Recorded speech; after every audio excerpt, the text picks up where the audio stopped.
start again. It's a rich thing.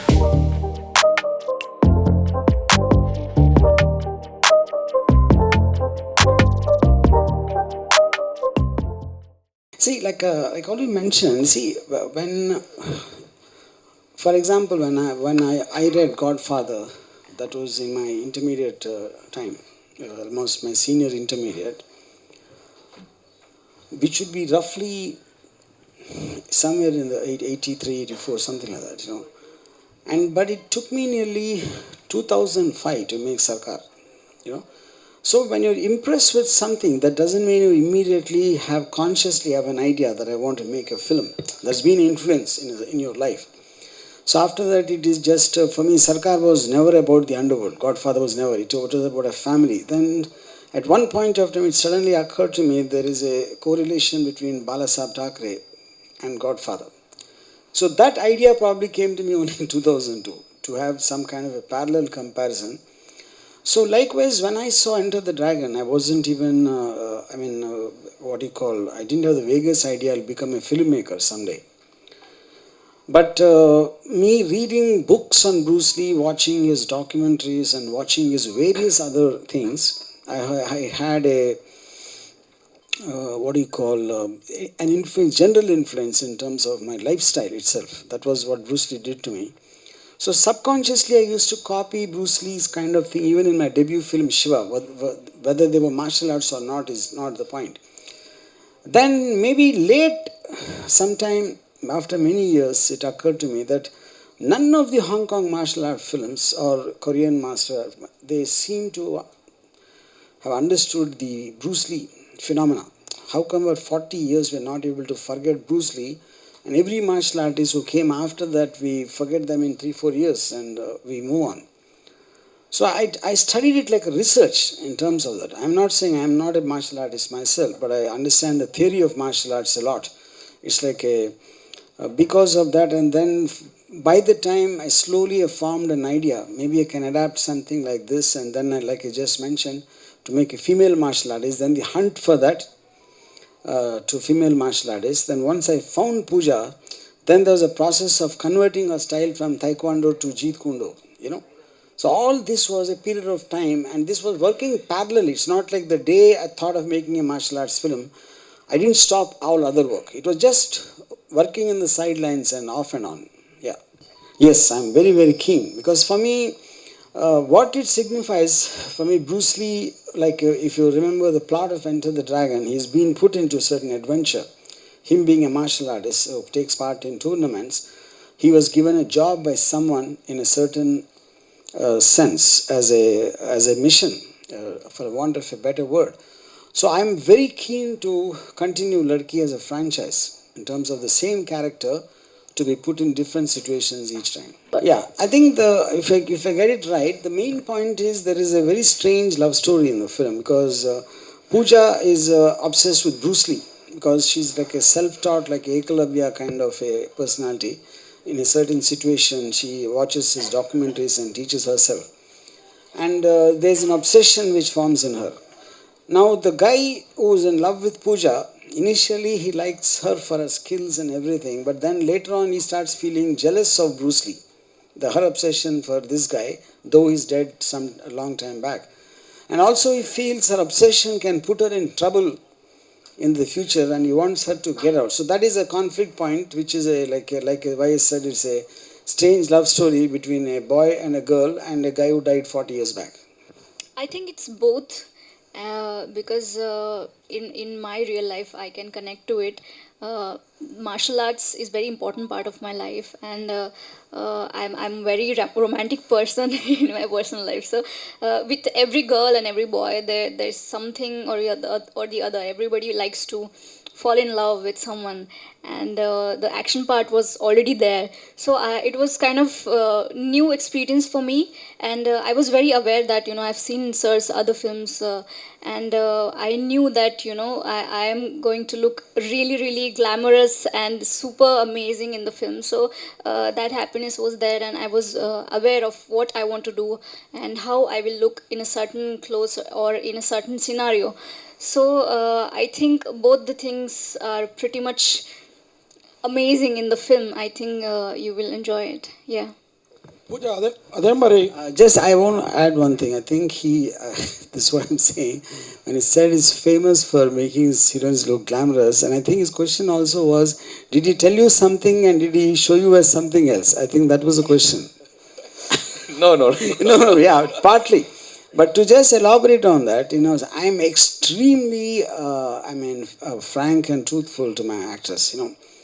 Right in the beginning, I said, see, Pooja comes from a very, very conservative middle class family from Pune.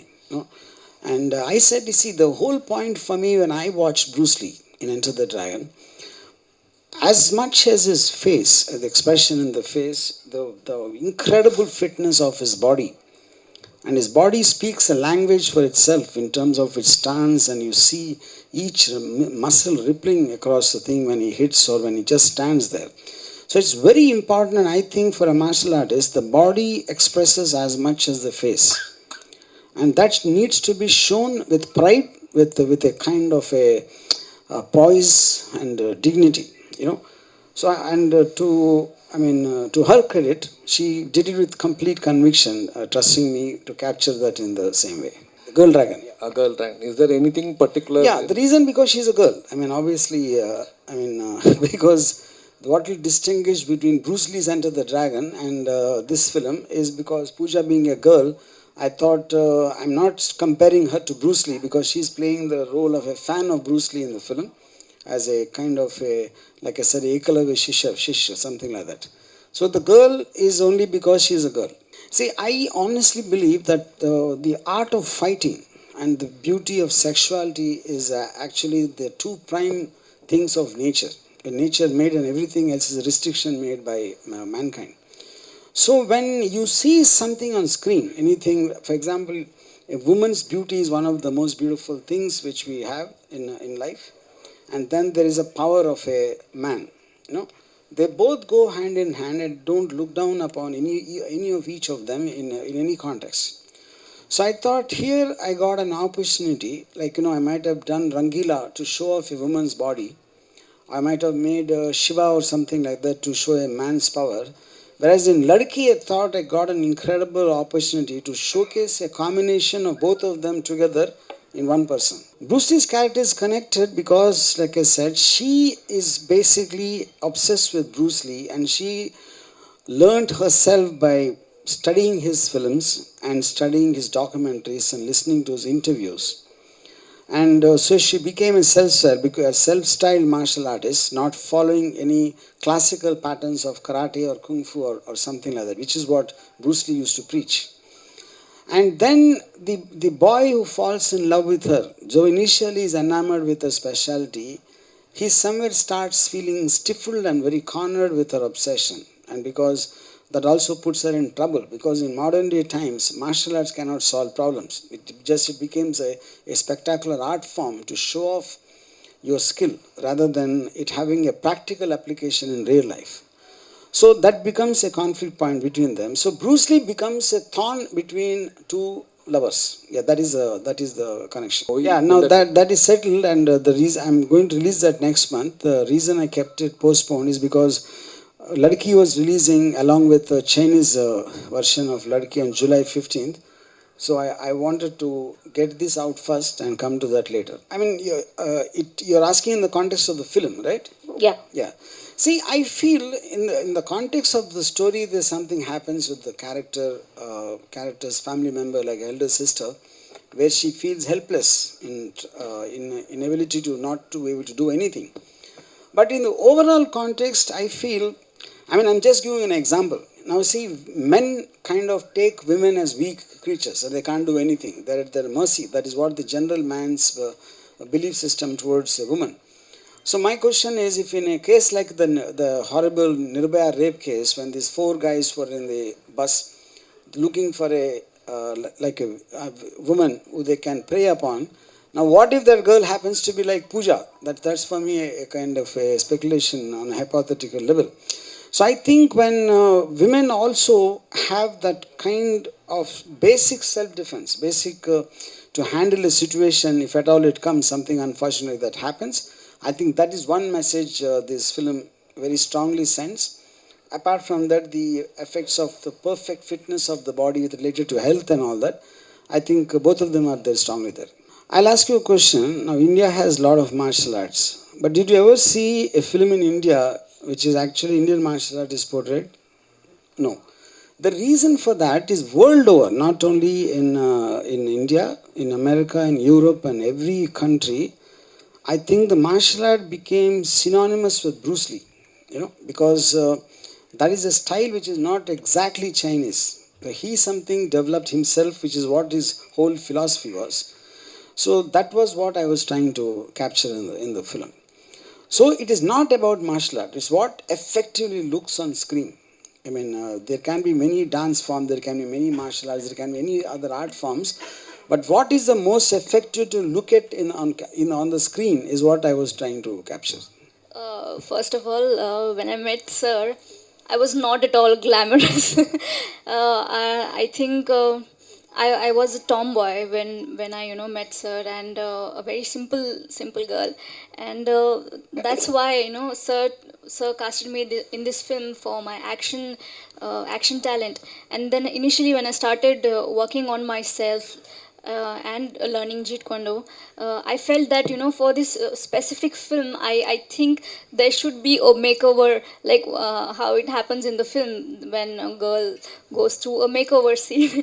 So I think in real life also something like that happened with me, that I had to change my personality completely, so I'll be more presentable, because action part is there, but I felt that there should be a glamorous side of me, because I've been a fan of Sir since childhood, and when I saw Urmila ma'am in Rangila, I was completely mesmerized with the beauty and her acting skills. So I kind of I was looking up to her, and trying to imitate her in a way, since like I can't be Urmila ma'am, but her beauty was so mesmerizing that I felt like if I can look like her even 5%, then it will be really good for me. So I started working on my looks as well, and I think what I want to say that I'm really happy what we have achieved in the film, action wise and glamour wise as well. And let's see, I think in the future I want to do more action films, and I think I will try to balance both the things throughout my career.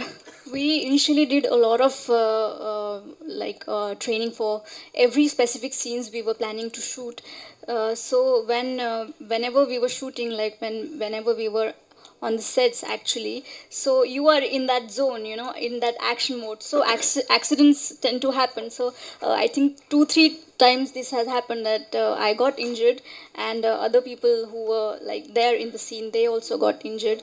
But I think the end result is so good that the pain just goes away, and you just look at the final product. I mean, message, I'm not really sure I want to use the word message, but I would like to think, and I remember Hrithik Roshan told me when Kahuna Pyare came around 20 years back. He said, Rama, I'm just so happy that I am inspiring so many people to take up bodybuilding, because there's a huge hike in membership on gyms when Kahuna Pyare came. So always a movie actor or something, when it works, a character, it always inspires so many people. And when it does in a positive level, I think it's good. So I think a lot of women will definitely want to get into training after seeing Pooja in Ladki. And apart from that, I think there will be a spike in interest to maybe learn self-defense techniques to whatever degree.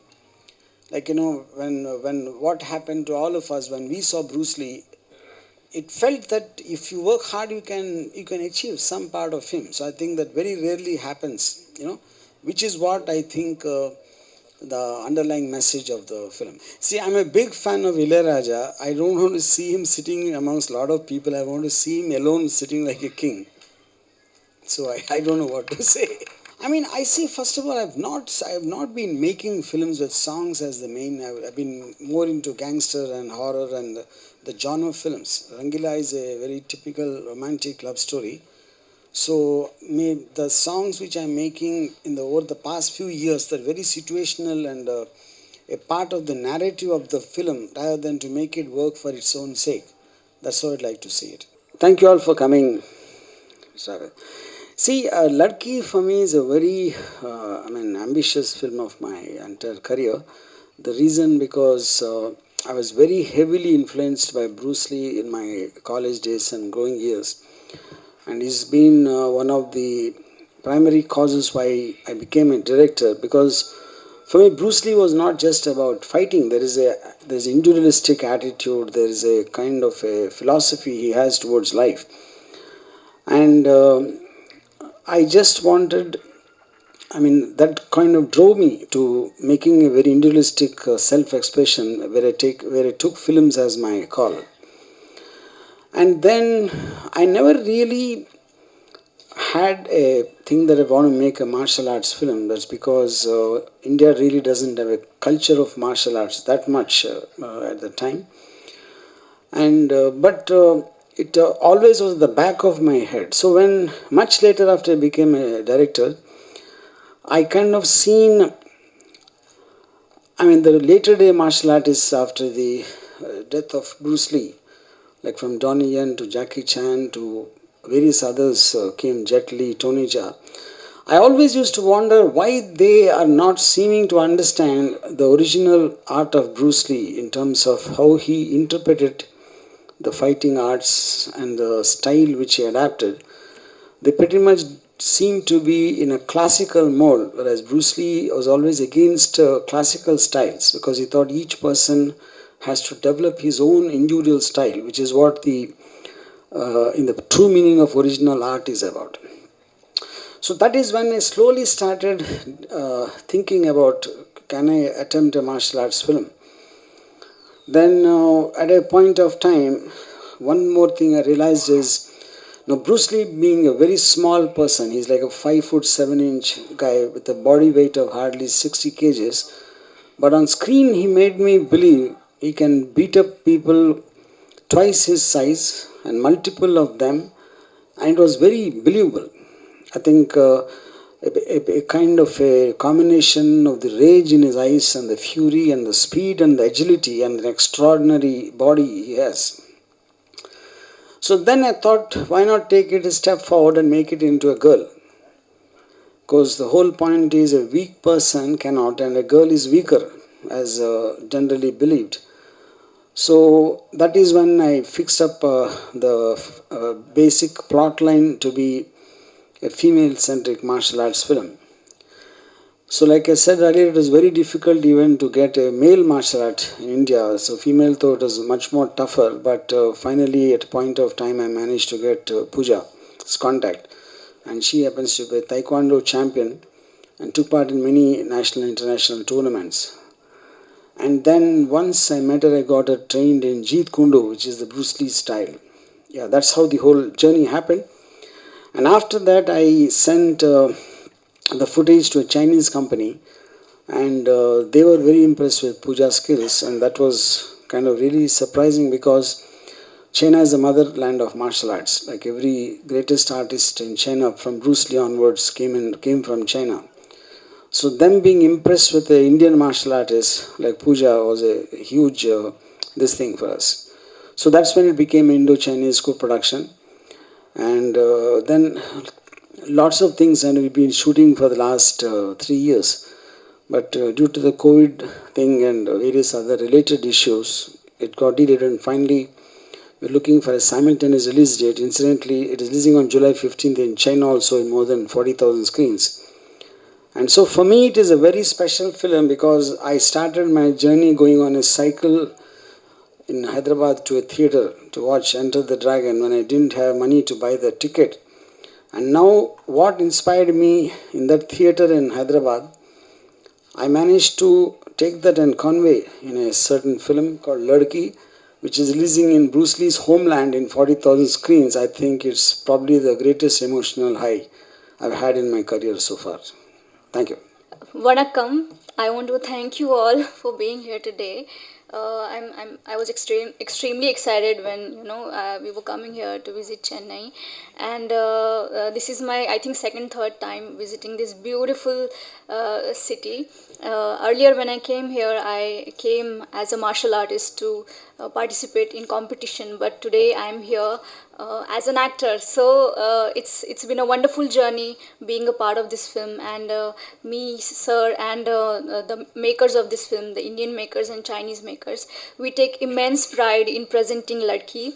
So as sir mentioned earlier, that we are releasing this film in China in 40,000 screens, and overall counting is 47,000, and still going up and up every day. So I think for a newcomer, it's like a dream come true thing happening for me. And sir is a dream maker. He has introduced so many actors, musicians, and directors in this industry. So as a fangirl of RGV sir, working with him on his dream project, it's been a like life-changing journey for me. Let me tell you something about myself. I started my martial arts career when I was very young, I think 7-8 years old, and I started on a very basic level, like district, state, and then international level. So I have represented India in Asian Games and many other international tournaments. And in 2014, I have received government award from Maharashtra government for my lifetime achievement. So after this award, my father wanted me to do a regular job in a government office or somewhere, or become a policeman. So I told him that this is my dream. This is what I want to do in my life. I never thought that I will become an actor. But one day I got a call from sir's office, and they said that they're looking for a girl who can perform action. So that time I didn't know that this film is a tribute to Bruce Lee. So I went ahead to sir's office with my father in Mumbai, and I gave him a small demo of whatever little I could do, some kicks and some punches, and sir loved it, and he said, I think my search for Ladki ends here with you, and okay, you have 14 years of experience in Taekwondo, but this film is about Bruce Lee and his fighting style, so I want you to specifically train in Jeet Kune. So from there I started learning Jeet Kune, and we did a lot of test shoots, and finally when sir said that okay, you're ready to work in this film and do action, and then we started shooting for this film. So since I don't have any acting background, initially we started shooting the film from action scenes, and by the time we started shooting the acting scenes, I was pretty much comfortable in front of the camera. And throughout this journey, throughout the shooting of Ladki, sir guided me a lot, how to act, how to cry, how my character will fight. Regarding everything, the intensity on my face, everything was explained to me very beautifully and very amazingly by sir, and it was clear in my head that I'm playing a fangirl of Bruce Lee, but in real life I'm a fan of Bruce Lee and RGV sir as well. So it was an amazing opportunity, and plus there was some burden or a responsibility was there on my shoulder, that we are paying a tribute to such legendary action figure that is Bruce Lee. So that thing was in my mind, that there will be a lot of pressure, but positive pressure. So I've given my best. I feel I've given my heart and soul to this film, and I want everyone to come to the theaters on 15th of July, and please watch this film. I'm sure it will be a wonderful experience, and you guys will love the film. Thank you so much for coming here again. Thank you. இந்த video உங்களுக்கு பிடிச்சிருந்ததுனா மறக்காம like பண்ணுங்க, share பண்ணுங்க, comment பண்ணுங்க. அப்படியே ஃபன்னட் சேனலை subscribe பண்ணி bell ஐகான்ல இருக்கிற ஆல் பட்டனையும் கிளிக் பண்ணி வச்சுக்கோங்க. அப்பதான் நாங்க போடுற அப்டேட்ஸ் உடனுக்குடனே உங்களை வந்து சேரும்.